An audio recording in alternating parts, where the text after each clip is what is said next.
Welcome to episode 3 of A Talk with Tylin. And at the time of making this, I have just seen Halloween Ends.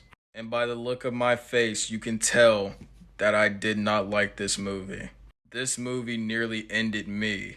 And before I start, this will be a spoiler review. So if you guys still care enough to go see this movie and don't want to be spoiled, click away. Bye, I'll see you later. Without further ado, let's get into Halloween Ends. First things first, I just want to start off with how the movie just decides to do things. And don't get me wrong, I really enjoyed the idea of showing the aftermath of, the Michael Myers attacks. And how just Haddonfield is basically recovering from it. But the way they did this was just so just wrong, it hurts. Totally forgot that I was supposed to be watching a slasher film. Laurie's granddaughter in this movie, I forgot her name. But Laurie's granddaughter is just so oblivious and so just acts out of character, low-key. Personally hate plot lines where someone falls in love with somebody that they met 3 days ago and basically just throws everything they knew before out the window because they met this person. There's a new guy in this movie, his name is Corey. And I'm guessing bro just has a choking kink because they don't explain how him and Michael are just buddy. They just link up. Like, bro literally runs into where Michael has been hiding. Michael's been hiding in the sewers. He's also washed up, by the way, because this man, Corey, literally wrestles him to the ground and takes his mask off. And then Corey proceeds to put on the mask, becomes the new Michael Myers, and goes on a killing spree. But you don't really get to see the kills. Some of them are off screen, or they just immediately cut away. The only really decent kill was the one in the radio station. Corey takes the guy's head, he slams it, and the guy's jaw is just dangling off. And then he, some reason, cuts his tongue off. Like, I don't really know what. I don't get it. If you were going to see this movie and wanted to see Michael Myers just killing more people, you don't see that. He kills 2 people in this whole movie. One of them being Corey. Corey is just a waste of. He was just there. His arc didn't come full circle. Just a really bad character all around. If you were wanting to watch this movie to see Laurie Strode just do cool things, you don't. Until like the very end. And even then, you're going to be so burnt out, you're not going to care. I mean, that's how I felt. Anyways, this is the movie where Michael Myers dies. Like, he's done. He's dead. They throw him in a grinder. But it literally has no sort of payoff because this whole time it was Corey killing everyone. Michael was basically just sidelined. And I just want to go back to Corey's killing spree. Because I'm assuming that's supposed to be this moment where you're like, yeah, whoa, yeah, Corey, you get him, you show him. Because every single person that he kills within this scene is people that have done him wrong or made fun of him. But it's like, it's dumb. It's just dumb. I tried to sugarcoat it and make it sound nice. It's just stupid. Because he does it as Michael Myers. He has the mechanic suit on. And like I said before, he literally wrestles Michael Myers to the ground and takes off his mask. And now Corey has the mask and he's Michael Myers. But it's like, I don't want to see Corey get these kills. I want to see Michael do it. I'm watching this movie for Michael Myers, not Corey. It reminds me of Last of Us 2, where you wanted to play as Ellie, but the game kept forcing you to play as Abby. And at the time, you just hated Abby because she literally killed Joel. It's like that. It's like you want to reach to the top, and you're about to grab the ledge to reach to the top, and then the ledge just breaks and you fall. Laurie's alright in this movie. I did like Laurie in this movie a lot. There's like this point in the movie where you think she's about to kill herself and then she pulls a whole 180 and like shoots someone. That's someone being Corey because Corey's about to kill her.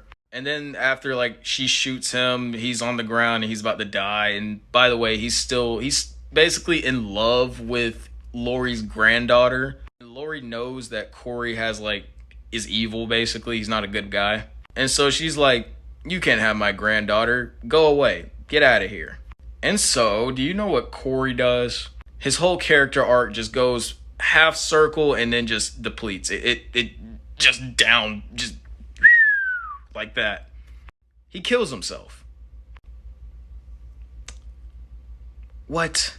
And now I slightly get this. If he can't have the only girl that saw him for him and not as a monster, then he just doesn't want to live. But it kind of just like completely just contradicts itself when he becomes the monster that people saw him as. The ending fight scene basically just comes out of nowhere. Michael Myers just shows up to Laurie's house and then they just start boxing. The fight scene's good. I mean, it's not like, oh my god, that was the best thing ever. It's not as good as their first one. I think they just shoehorned it in there because they were like, well, we gotta please the fans, so we might as well, throw this in the last 15 minutes of the movie. But yeah, there's like no build up to it at all. It kind of just happens. But then after that, they finally kill Michael Myers by slitting his throat and his wrist. And then after that, they throw his body in a grinder.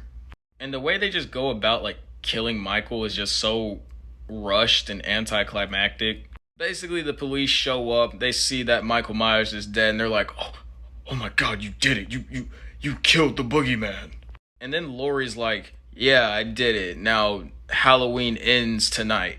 I might be over-exaggerating, but I'm pretty sure she says that in the movie. I don't think she says that. I think I'm over-exaggerating. But basically, they take Michael's body, tie it on top of a car, and then proceed to have a literal just parade through Haddonfield of Michael's dead body on top of the car. And then everybody sees this, and they're like, it's basically the mob scene from Halloween Kills, except more toned down. But then the people of Haddonfield gather up and watch as Michael Myers' body is thrown into this grinder and he's just dead. He's gone. If he comes back from that, then this franchise is dead. This franchise is absolute garbage. Hopefully Halloween is actually over. Halloween actually ended. Because if you were gonna go without this like next generation thing, because I was behind it, Corey is not entirely bad. If you want to go with this next generation of Michael Myers, that's fine. But don't have the whole movie be focused on him. We didn't come to see Corey pretend to be Michael Myers. We came to see Michael Myers be Michael Myers and fight Laurie Strode for the last time.